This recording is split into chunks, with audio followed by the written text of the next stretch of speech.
if they are found, fight. Fight with everything that they have in their being. Claw, scratch, scream, kick, bite. Do not be taken. Hello, friends. Welcome back. I am Jason, and a family emergency plan is not something that needs to be overcomplicated. You can go to a weekend seminar and learn how to develop a family emergency plan. And I'm not saying that those aren't worthwhile. I'm not saying you won't learn a lot from those. It's not the place you have to start. A lot of people don't make any kind of emergency plan whatsoever because they think it's just some overwhelming, daunting task that they don't have any expertise in, and therefore they can't possibly form any kind of useful plan in the event of some sort of emergency in a large gathering public place. And that's just not the case. All it takes is just a little bit of forethought, and when something should go wrong, a disaster should strike, an active shooter event, whatever it may be in this large public gathering place, if you're in the Costco or the concert or the whatever, doesn't matter. If you'll be much more prepared, and you'll be one step ahead and be much more likely to be able to save your loved ones. I was at Costco. I generally, I don't like big concerts. I don't like going to huge big gatherings and stuff like that. It's just, I just don't enjoy it. I don't like the crowds. I don't like the traffic. It's just a big ordeal that I don't enjoy doing. But from time to time, I find myself there because my wife enjoys these types of things. But I was at Costco day before yesterday. My wife is ridiculous. She blew her out her ACL. She tore her meniscus. So we had to drive down to Atlanta, a couple hours away, to do a orthopedic surgeon visit. Anyway, after that, even though she's crippled, can't walk, can't move, she still had to go to Costco. She's ridiculous. She's a ridiculous woman, but I love her very much. So, took her to Costco. She's got her leg, she's in the little buggy cart, the electric cart thing with her leg propped up on the basket. So silly. Silly image. Anyway, and I'm thinking to myself while I'm in this really crowded public place, I'm thinking to myself, if there was an active shooter event at this place right now with my wife in this condition, what would I do? So I started to develop a plan in my own head, and I just used common sense, and I tried to think of what would be the most rational way to go about saving my wife and getting her out of this location as fast as possible. So if I was to hear, let's say, a gunshot in the distance, right, or even close by, I guess the proximity would determine what I would do, and it would change my reaction and how I would respond. If it was very, very close to me, I would immediately use a concealed device, and I would do my best to take care of the problem because I have trained with it. I'm very efficient with that tool, and I know how to use it. Would I respond perfectly? I don't know. You don't know until you're in the situation, and there's always going to be 20/20 hindsight, and there's always going to be armchair quarterbacks judging your decisions that you had to make in a split second. So, but having some sort of plan. So, let's say there was a distant shoot over on the far side of the building. What I would do, because that little electric buggy thing is so ridiculously slow, what I would do is I would basically just snatch my wife up over my shoulder, and I would go to the closest exit. Now, on thinking about this video and planning to do this video, I did a little bit of research, and I looked up active shooter events, and I looked up videos of chaos in public places, and people just freak out for the most part, and they make very irrational decisions. I watched videos of people running right by exits, right by the emergency exit, heading towards the main door, which is what most people will try to do. They'll try to go out the way that they came in, and that's where the funnel is going to be, and that's where the most danger is going to be. And if I was a bad guy, that's where I would be lying in wait.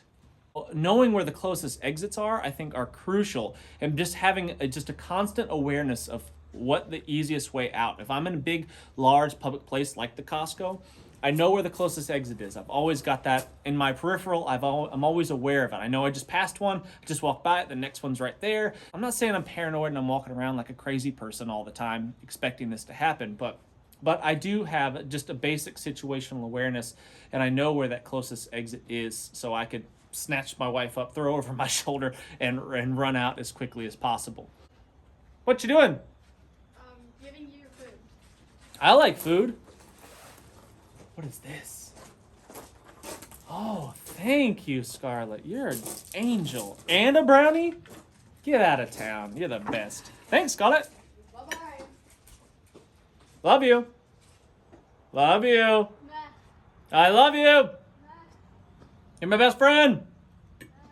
Bye-bye. I have also read accounts of situations like this overseas where terrorist attacks have happened, and basically what happened in this large public gathering places, there was people waiting. There were bad guys waiting at those exits as well, waiting for people to come out, and it's terrifying and very, very sad. So I would say just booming out the closest exit maybe isn't the smartest idea. You should probably approach with caution and take a look outside and make sure the coast is clear, make sure the area is safe before you go, and then just get yourself away from that building and your loved ones away from that building as fast as possible. In these types of events, all sorts of craziness can happen, and you just can't predict everything. So let's say you and your wife and kids are in this Costco. Let's take this for example. You're in this large public place, and your wife sends you on the far side of the building to go get something. She wants the eggs in the refrigerated section on the far side of the building while she's looking for something else. Pretty common, right? So you go get that. That's when the bad things happen, right? So you hear the shots then, whatever, an explosion happens, something like that. Then what do? Well, hopefully you can get to your loved one as quickly as possible, but maybe not. So having some sort of plan ahead of time where maybe they know in this situation, you've discussed this ahead of time with them and you've planned this out. You tell them, hey, if something goes wrong in this situation, get yourselves to the closest exit and get out of the building as fast as possible. And they know to do that. And you know that they know to do that. So you're not going to be as worried about them being in the building somewhere. I think it's important to start quizzing your kids and your wife, whoever it is that you're responsible for, and start quizzing them on these things. Ask them, just pop quiz. Where's the closest exit? Where is it? How would you get out of here if something was to go down? And let them think it through and plan it out. They probably, chances are, if you pop quiz them, they're not going to know. It's just getting your mind in a constant habit of being situationally aware of your surroundings. Quiz your kids. Have them, when you're in the store and you're checking out, or the concert, or whatever it is that you're at, have them navigate their way back to the vehicle. Where is our truck? Where did we park the truck? Can you get us to it? And follow them around and let them get you to it. Chances are, at first, they won't know how to do that. They'll be completely lost. They won't know which direction to go because they're 100% reliant upon you to take care of them and guide them on their way through life. But if we start quizzing them, when we start engaging their minds and forcing them to pay attention to their surroundings and where they are, I think this will be really beneficial for our families, and it's a really good first step in developing that family emergency plan.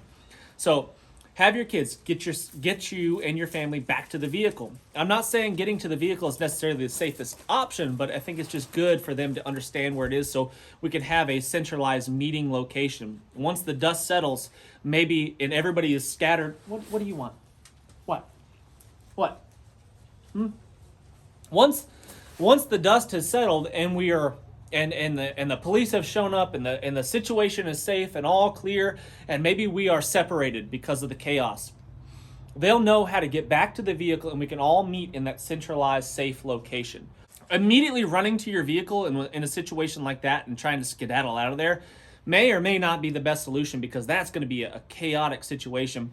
Generally speaking, in big events, big venues, large shopping centers, there's only so many ways out. And those ways out are going to be blocked with crazy traffic and people crashing into one another. And you might just get stuck, which could leave you being a sitting duck. Getting as far away from that immediate danger zone is going to be a really important, crucial strategy. And if that means that you just gather up your loved ones and you just beeline it as far away and as fast as you can get in whatever direction that seems the safest, I think that's a good idea. But having that thought out ahead of time, I think, is important. Dressing appropriately. I was at Costco, sitting in the driver's seat. I was waiting for my wife to get ready to go, finish up a couple things on her phone and stuff like that. Whatever, you know how it is. Letting her get ready to go. And in front of me, there's this woman that's unloading her cart, her buggy. And she's got heels on that are about this big. Now, I'm not even exaggerating. They were huge, like 5-6 inch heels. It was ridiculous. She's grocery shopping in these. at Costco. She's loading all this crap up in here as her cart's trying to roll away. She's trying to load stuff up in there. She gets in her Tesla, right? She doesn't even close the trunk. The thing's just flapping open, and she's trying to back up. And thankfully, I think Teslas are really smart cars, and they don't allow you to hit things, because she was backing up and nearly running into me and nearly running into the curb and all kinds of stuff. I don't. If she didn't have a smart car, I'm sure she would have crashed several times on the way out. And her trunk, in the meanwhile, is flopping open up and down as she pulls out into traffic. Anyway, she was at first glance. At second glance and third glance, she was extremely unprepared for any kind of disaster type situation to go down. If something was to go wrong in that setting, if there was an active shooter or something like that to happen at the Costco, she would be in bad shape. She's not dressed appropriately, for one, in her skirt and high heels. She wouldn't be able to run. She wouldn't be fast enough to get out of there. And she just probably has very low situational awareness. And I'm obviously making a lot of assumptions based on what I've seen here, but you get what I'm saying. Dress appropriately. When you're in public places that potentially, a threat could be present and something really bad could happen, dress appropriately. Dress in active wear and something that you can, maybe it's not the most fashionable, it's not the prettiest, it's not the cutest, whatever it is. And guys, same thing. You got dress shoes on, whatever. Can you run in those? Can you jump in those? Can you hide? Can you do the things? Can you judo kick the bad guy in his head with those on? Or are you going to slip and fall and crack your melon on the ground? I don't know. Just think these things through and be prepared. Be as prepared as possible for these types of situations. Parking your vehicle really close to the building, close to the structure, whatever it is that you're at, it may or may not be a very good idea. Yes, you could get to it quicker, but that's where all the chaos is going to be, and you might get locked in there really fast. I think, in my opinion, it's probably smarter to park further away for lots of reasons, but it's probably smarter to park further away because you're not going to be as jammed in there. You're not going to be jam-packed. You might be able to get to the further exit faster than everybody else. And usually, parking further away is just more convenient in the first place. You're not fighting over parking spots. You're not worried about that stuff. You can usually just pull right in and get out. So I just think parking further away is probably smart. Backing into your spot is probably smart. Not always convenient, not always easy, but backing into your spot is probably a good idea. When it comes to kids or adults, doesn't really matter. Kids are really good at this. Play hide and go seek with your kids, and they're pretty good. When they need to hide and they need to be hidden from view, they're pretty good at it. All it takes to hide from a potential threat, if somebody wants to hurt them, is for them to run, hide, be still, and be quiet. Teach them this skill. If there's a threat, there's somebody that wants to do us harm, run, hide, be still, be quiet. And that will probably solve most of their problems. Your kids can run fast. If they are found, fight. Fight with everything that they have in their being. Claw, scratch, scream, kick, bite. Do not be taken by anybody that would be potential kidnappers or anything like that. Teach your kids to fight no matter what and do not be taken. So, in a large public gathering place, if disaster was to strike, whatever that may look like, have some sort of plan ahead of time, and that's going to increase the speed at which you react to it. And doing something, anything, doesn't matter what it is going to be better than just sitting there frozen in fear. I've read and I've looked into several military studies where it really didn't matter what the decision was, good decision, bad decision, it almost always fares better. You will almost always fare better by acting. Doesn't matter what your decision is, if you act and you do something, it's going to be better than doing nothing. So having some sort of plan, it doesn't have to be the perfect plan, it just needs to be a plan, and you need to act on that plan. I think that's going to be the key, and having the discussions with your loved ones ahead of time is going to be really, really important. Anyway, guys, I'd really love to hear what you think about this. I think it's a super important subject that doesn't get touched on that much, and I think it's something that people dodge and avoid and don't really discuss. I think 99% of the people that were in that Costco would have no plan. They would have no idea what to do if disaster was to happen when they were in there.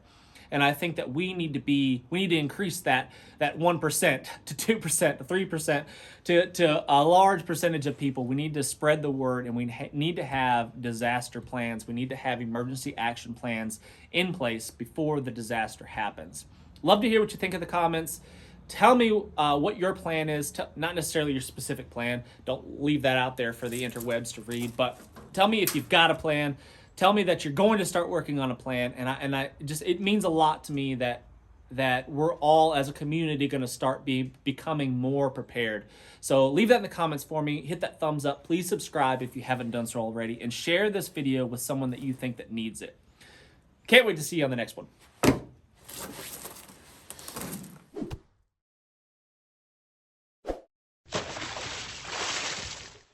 I'm Jason Salyer with Survival Dispatch. As a Survival Dispatch insider, you'll be able to gain the knowledge, the skills, and equipment necessary to protect your family when it really, really matters. They'll provide crucial information on such things as stockpiling food, medical necessities, communication plans. You will receive specific, actionable plans. You can deliver proven techniques to help you get home, shelter in place, or bug out safe.